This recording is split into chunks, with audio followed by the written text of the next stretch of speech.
Hi travelers, how are you? This is really good coffee. You know how much I like coffee besides traveling.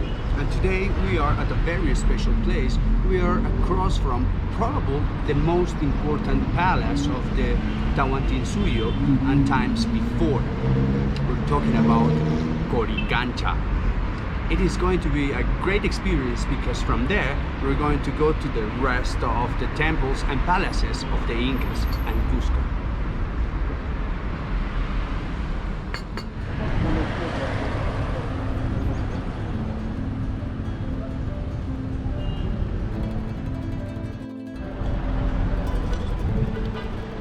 Hi, I am now walking on Arayanillo Street.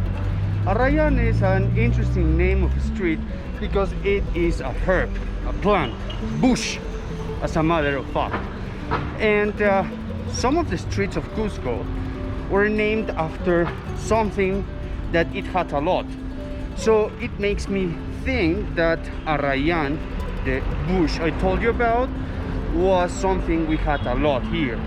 But now we can see another treasure of natures for Incas, which is the cantu flower or flor de la cantuta. This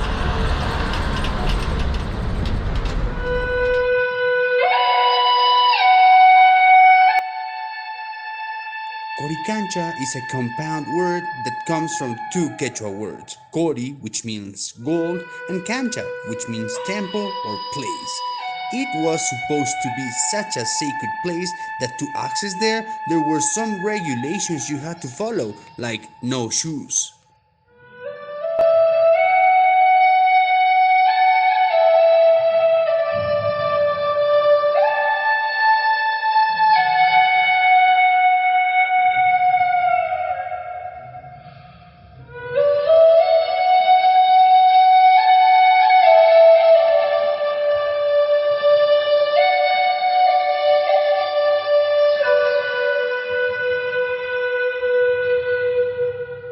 well known that Incas had a fabulous architecture, and probably this temple was one of the greatest expressions of this. And this, as a matter of fact, is the Guichi temple, which means rainbow. We have to remember that QORIKANCHA itself was a temple or a field for the sun. I'll tell you about later. But this Guichi room was dedicated to the rainbow. Let's remember that Incas thought that rainbow, thunder, the moon, the stars, and the sun were all them gods.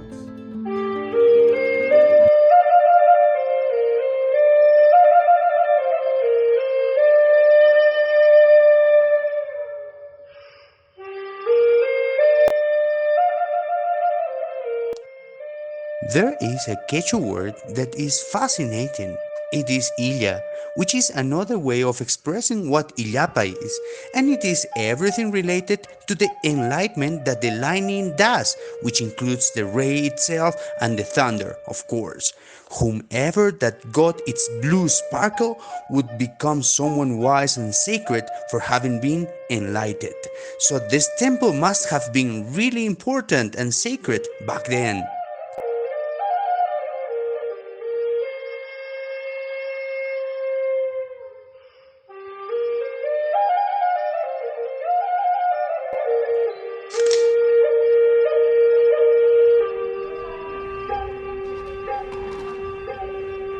It is amazing to see how they understood the relationship humans, as part of nature, had with the astronomical phenomena.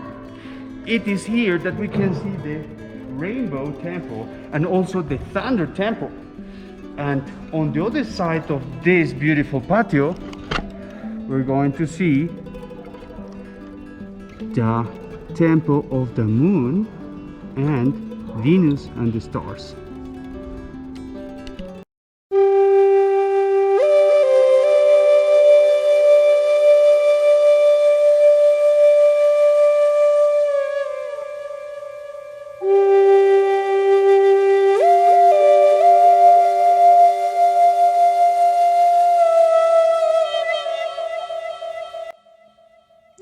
it is important to point out that to Incas, the real sacred part or temple itself was the patio, which has as a ceiling the blue sky with the stars on it. So, in special ceremonies, the Inca had to take a divine star shower in this room, which happens to be the biggest room now. It is the Temple of the Stars.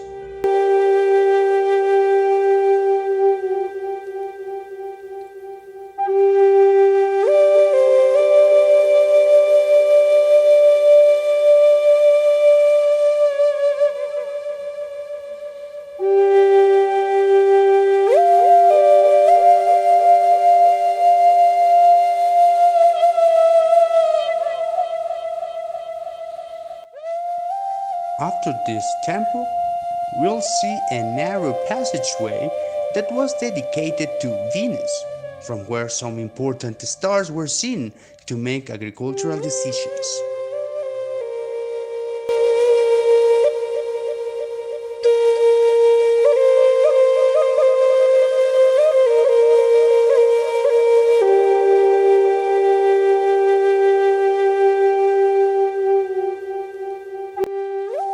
We can easily see that as above is below, because right next to this passageway, the Temple of the Moon is. It's a shame that it was destroyed to build a church over it, but we can still see it was gorgeous, and as they said, it must have been really beautiful, all covered in silver, as in the old times.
The most important temple here was definitely the Inti temple.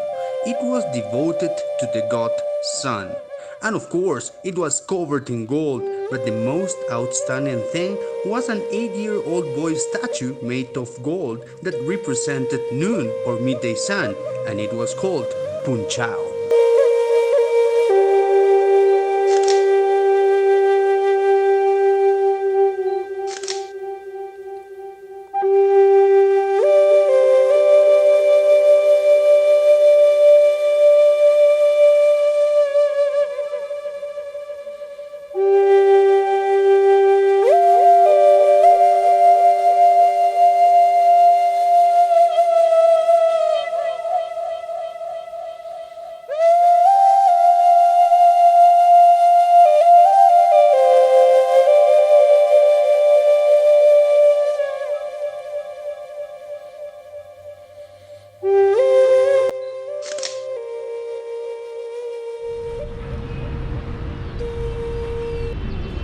As you can see, Sun here seems to be happy.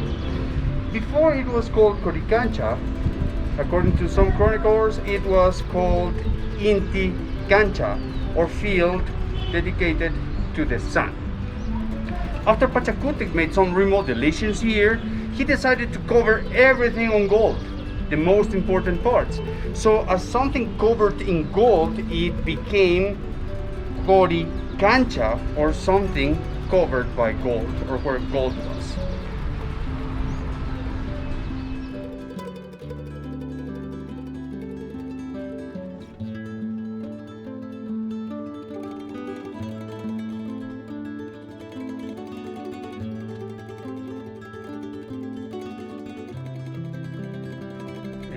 And that was QORIKANCHA.